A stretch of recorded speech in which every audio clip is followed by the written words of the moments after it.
PBE Consultores, cuidamos tu negocio con calidad, presenta.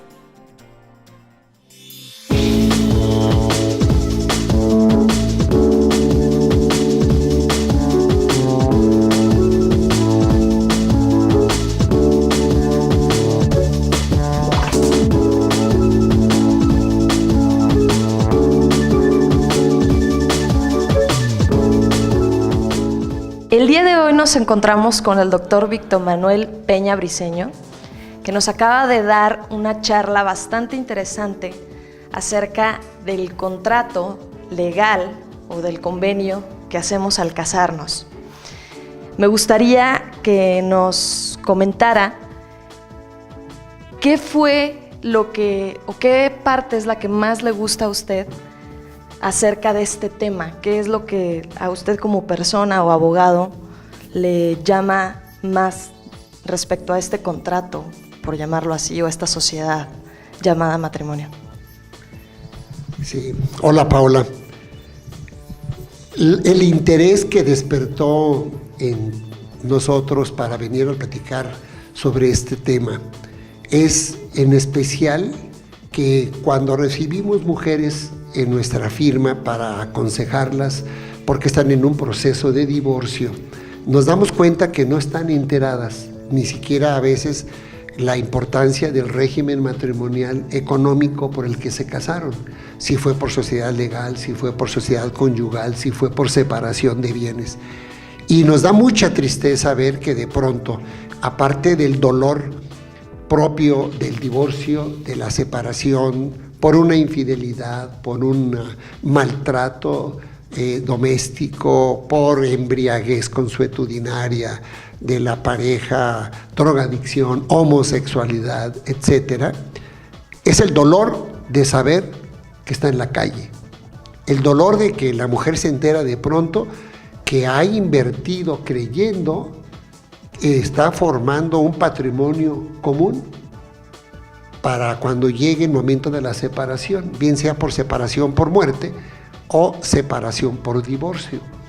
Y de pronto se dan cuenta de que no tiene nada, que todo está a nombre del marido, casados por separación de bienes, el marido usualmente no les quiere dar nada, o bien bienes a nombre de otras personas, los suegros, los cuñados, los socios, los hermanos, pero la pareja no tiene nada aparentemente. Y esto es lo que nos parece muy doloroso, lacerante, porque no es justo que una mujer que ha entregado parte importante de su vida en la formación de una familia y en la formación de un patrimonio común, y no solamente ha cuidado a los hijos y al hogar, sino que también tiene doble trabajo al salir, a ayudar al marido, sembrar económicamente para el futuro de la familia, de pronto no tiene nada. De ahí la importancia de esta plática y de este tema. Muchas gracias, doctor. Hay algo justamente que estábamos viendo y que en lo particular me llamó la atención, así como a varios compañeros, y es las reformas o los nuevos cambios respecto a la protección o a lo que se puede hacer al momento de solicitar el divorcio y cómo uno puede tener esa información, ¿no? Me gustaría que nos platicara acerca de eso, particularmente lo que antes, pues las partes que eran más trascendentales respecto a lo que ha cambiado y ha favorecido o no, según su perspectiva, en el momento del divorcio particularmente.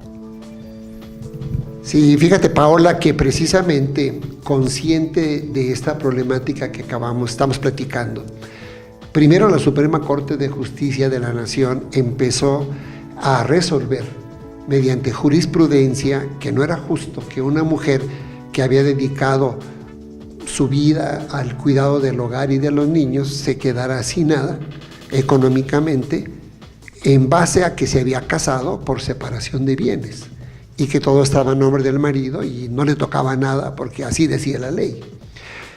Después, producto de la jurisprudencia de la Corte, han venido modificándose las leyes civiles en cada estado. El matrimonio está regulado por cada estado, cada entidad federativa. Y en Jalisco ya se modificó también la ley para establecer que una esposa que ha dedicado su vida al cuidado del hogar y de los niños, aunque esté casada por separación de bienes, puede aspirar hasta el 40% del patrimonio que está registrado a nombre del marido. Pero recordemos que hablamos de patrimonio hecho desde el día del matrimonio hasta la fecha. Lo que ya traía cada uno de los cónyuges cuando contrajeron matrimonio sigue siendo de cada quien, o lo que reciben por herencia o lo que reciben por donación. Entonces, esto es un gran avance realmente de las leyes para proteger sobre todo a las esposas, a las madres de familia que estaban en una situación de una enorme desventaja.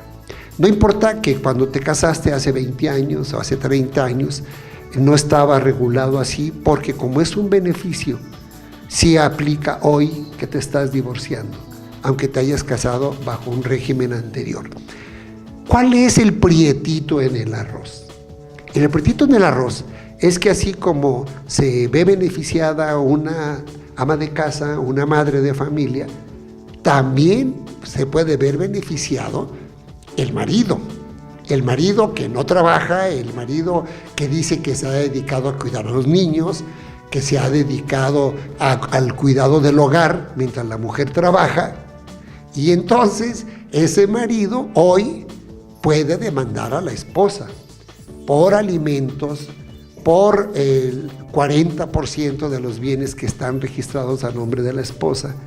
Hay muchas muchachas, muchas esposas que han hecho un buen patrimonio, bien sea porque los ayudaron de su familia, bien sea porque son empresarias exitosas, pero también ellas corren el mismo riesgo ante un esposo que puede alegar que él ha dedicado su vida al cuidado del hogar y de los niños. Y entonces puede demandar a la esposa, aunque se estén divorciando, por alimentos y por un porcentaje de los bienes que están a nombre de la esposa, que han adquirido desde el día que se casaron hasta la fecha. Muchas gracias. Considero muy importante este tema, y de ahí me nace otra pregunta. ¿Cómo pudieran, en el caso de, por ejemplo, un marido o incluso una mujer que no esté al cuidado de los hijos, cómo se pudiera comprobar que no, por aquellas personas que se quieren aprovechar de ciertas situaciones? Esto es lo que llamamos los abogados la carga de la prueba. Hay un principio de derecho que dice que el que afirma está obligado a probar. Entonces, si hay un proceso de divorcio y el marido dice, yo me he dedicado al cuidado del hogar y de los niños, entonces él debe probar ante el juez, con todos los medios de prueba posible, que realmente fue cierto. La mujer que dice, yo me he dedicado al cuidado del hogar y de los niños, pero en realidad sí ha trabajado, entonces le toca al marido probar que sí ha trabajado. ¿Cómo pruebas esto? Bueno, con recibos de nómina de la empresa para la que trabajas, si estás dada de alta en el Seguro Social, si trabajas en una dependencia gubernamental, pues por supuesto será más fácil también probarlo. Y entonces ya con esto el juez valorará en qué medida sí cooperaste o no económicamente, o en qué medida cuidabas o no el hogar y los niños. Los niños hoy en día en los procesos de divorcio, los niños ya son testigos. En cuanto ya pueden hablar y tienen uso de razón, ya niños de 4, 5, 6 años ya son interrogados en los procesos de divorcio, en los procesos de alimentos. Hay procesos especiales para interrogar de acuerdo con protocolos internacionales que, protegiendo la niñez, pero definitivamente hace que los niños sean los primeros testigos en un juicio de esta naturaleza. Así es que si tú dices como hombre que has llevado a los niños a la escuela, tú los bañabas, tú les dabas de desayunar y el niño te desmiente en juicio, eso será valorado por el juez.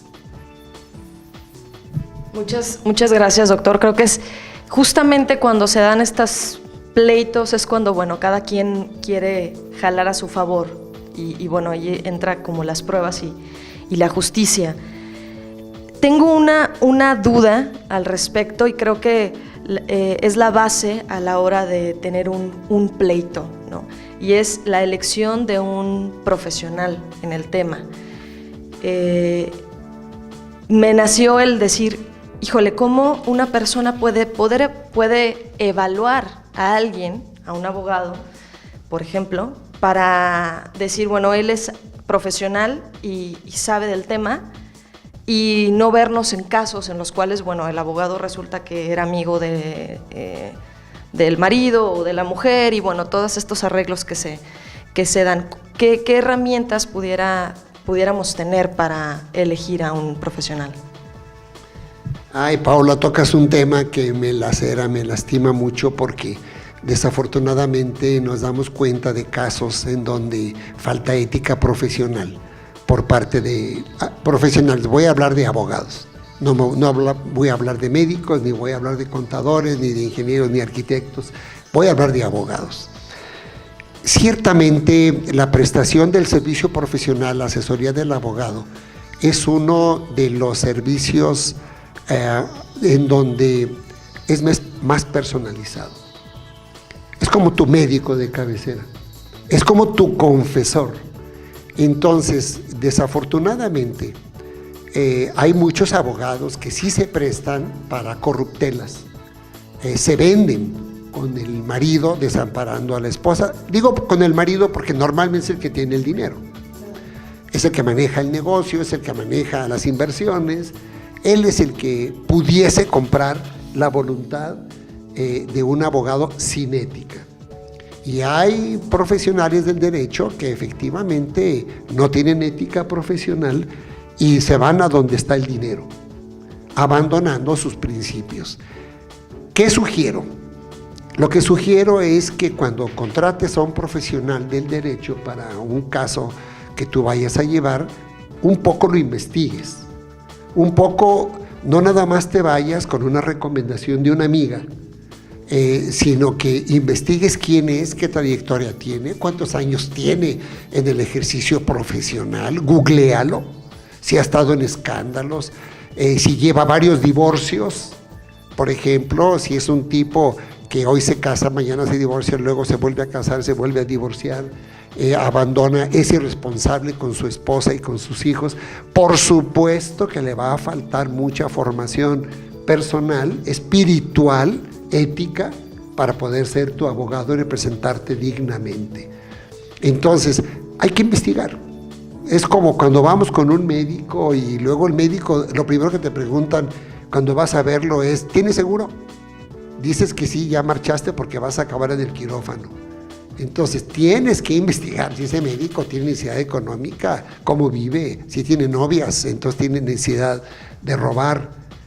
Todo esto, desafortunadamente, hay que investigarlo. Es tan personalísima, tan íntima la relación que tú haces con tu abogado en un caso como estos, en especial, que sí necesitas que esté con un buen background, que tenga bonita familia, que tenga años de casado, que no ande de vago, que no sea borracho, que no sea drogadicto, que no tenga fama de que solo se la pasa comprando voluntades de funcionarios judiciales, etcétera, etcétera. Son cosas que tenemos que ser muy selectivos.